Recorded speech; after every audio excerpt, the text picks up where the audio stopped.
Yes, you read the title. It is true. I am pregnant again. Already. I know.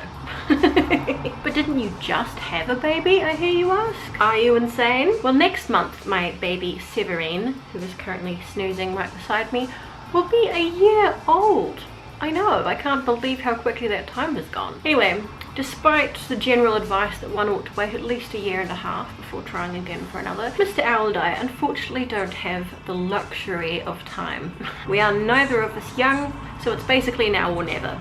So I wanted to try as soon as possible again after the first go. Maybe it's crazy, but we'll cope. I figure if people can like have twins and triplets and survive that, then we can probably cope with one after another. So yeah, I am totally having another baby. And I'm already halfway there. Right now, while filming this, I'm at week 23 out of 40. So yeah, more than halfway there. Ta-da! Cool, huh? Already at least 30 centimeters in length. Have had for a while a pretty obvious pokey outy round belly. It has not been a good time. With Severine, I was very tired and nauseous, but I only actually threw up once with morning sickness, and it was towards the end that all the pain and discomfort started to kick in, which is pretty normal. But this time, it could not be more different. It's been a wholly different experience. If you watched my Viggy Tea, We've Got It Treffen vlogs, for example, you might have noticed I wasn't drinking and commented that I was feeling queasy. Well, it was at Viggy Tea, which was at the start of June, that I started vomiting. Yay! And it hasn't stopped. I threw up every day for weeks and weeks. I could hardly eat, everything just seemed disgusting, major food aversion, and basically it was just awful. The doctor gave me some anti-nausea medicine, but I would just throw it back up. About 3 weeks ago, it finally started letting up. Thank God, I thought the sickness is finally over. But no, it wasn't. It's not every day now, but I do still have a random vomit here and there. I have also never been so tired in all my life, and that is saying something. It's pretty normal to feel fatigued, but Jesus Christ. Woo, it's like you can't sleep enough. No amount of sleep makes you feel more refreshed. My lower back already hurts, my pelvis hurts. After a few minutes of walking, it feels like I have a stitch on both sides. In Edinburgh, I queued up for 7 hours to see the Queen's coffin and pay my respects.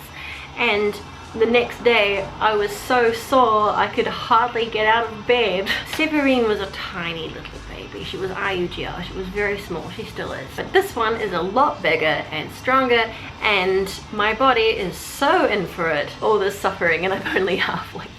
Also, pregnancy comes with a lot of random symptoms that people don't really talk about, and one of them that I did not get last time is wiggly teeth.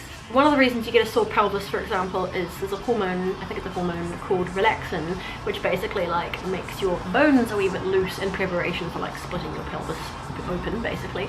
But it doesn't really care which bones it loosens, so I've had like wiggly teeth, like really sensitive teeth, and it's been really horrible. Apparently it's perfectly fine, it's just a little bit disturbing. I had also an amniocentesis performed because Severine has an extremely rare genetic disorder which we wish to test for. If you don't know what that is, it's a procedure, slightly risky, where they put a very long thin needle through your belly into the uterus to take a sample of amniotic fluid. I found it actually a pretty positive experience because the obstetrician had such a good sense of humor. It wasn't scary at all. Also, I have been able to feel this baby moving for quite a long time already. It really thumps around in there.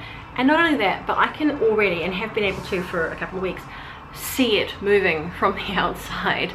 Like, I'm sure I didn't experience that until like way later last time, but yeah, no, I can see it bumping from the outside. It is bloody strong, and it's got a lot of growing yet to do. So, frequently asked questions. Yes, it was planned. Like I said, I ruthlessly tracked ovulation and timed everything, and honestly I'm pretty impressed by how long it didn't take.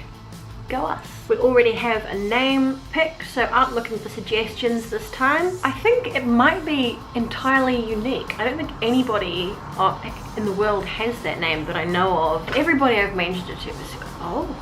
and I had a positive response to it. The due date is January 20th, so it'll either be a Capricorn or an Aquarius, and this time it's a boy. It's a boy. I'm really happy because I wanted a boy. I reckon that's why this pregnancy has been a completely different experience. Right from the very beginning, I was like, it's either twins or it's a boy. It's just different. Also, right at the very beginning, before I even took a test, I was so angry. I just was like, God, I'm so angry. I haven't been this angry since I was...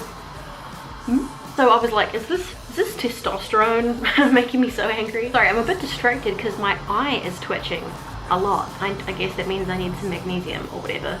Damn, it's really annoying. But yeah, during the amniocentesis, they do like an ultrasound while they're doing it. I said that I was curious as to whether it was a boy or a girl. The doctor rolled the scanner down and said, well, what does that look like to you? Oh, so now you know. I always tend to take a long time to sort of announce things, don't I? It's getting like kind of hard to hide, especially because there was a very unflattering picture of me in the news recently in the aforementioned queue where they did mention it, so I thought, shit, I'd better say something. People are finding out anyway. And yeah, I have to keep kind of dodging things. Like, we're in the UK at the moment, and a lot of people have been asking if we're gonna like tour around Europe or anything before we go back to New Zealand. And apart from the cost of that, I can't actually fly after a certain amount of time. Airlines won't let you, especially for long haul flights after a certain number of weeks, so I don't really have much choice in that. They already say that when you fly pregnant you should get up and walk around the plane every 30 minutes or so, which I'm sure on a 35-hour flight is totally doable. Now you know why I've been so sick, so tired and unproductive, more unproductive than usual, not drinking, and why you haven't seen my full body in videos for a very long time. I haven't done anything like fashion related or whatever. Also, like, nothing fits, so there's that. Really hoping everything goes well from here on. So far everything's been really good, knock on wood. Like, all the scans and tests and everything have looked good. Good size, seems perfectly healthy, so that's very encouraging. It's been sucking all the life out of me to build itself, so yeah. I hate keeping secrets, so it feels really good to finally get it out and tell you. If you've got any questions, feel free to ask in the comments below. I think it'll be very nice for Severine to have a wee brother. I've always wanted like a big-ish family. I feel like we're probably too old to have like lots and lots of children. I've got two half-sisters. I didn't grow up with them. I was always a single child growing up, so I've always wanted like a big family around me, you know. So the only way to get that is to make one. And like I said, don't really have the luxury of time. We can't really wait a long time between each one, so, and also I think it's quite good for children to be close together in age. So yeah, I'll have two under 2 and they will be 15 months apart. We'll be fine, I'm sure. I do really hope you like the name that we've chosen. I will of course reveal all once he is born. I hope you think it's cool. Like I said, I think it's unique. I always have all these ideas for like cool creative announcements and things. I know people like to go to a lot of trouble for announcements and stuff, and honestly, like, the best idea I've had for an announcement was to do like a movie trailer, you know, like a horror movie trailer, like January 2023, he is coming, or something like that. I know I'll never get around to it, and fuck it, I guess the message is the same in the end. Now you know. Aha! Oh, I suppose one more thing before I go. Terrible angle, I know, but look at that poko. Oh my gosh. It's already so pokey-outy. So, if you have not already done so, please subscribe to my channel. That would be most lovely of you. And as always, take care of yourself, be nice to each other, and I will see you next time. Bye! Now the devil's calling me, and the clock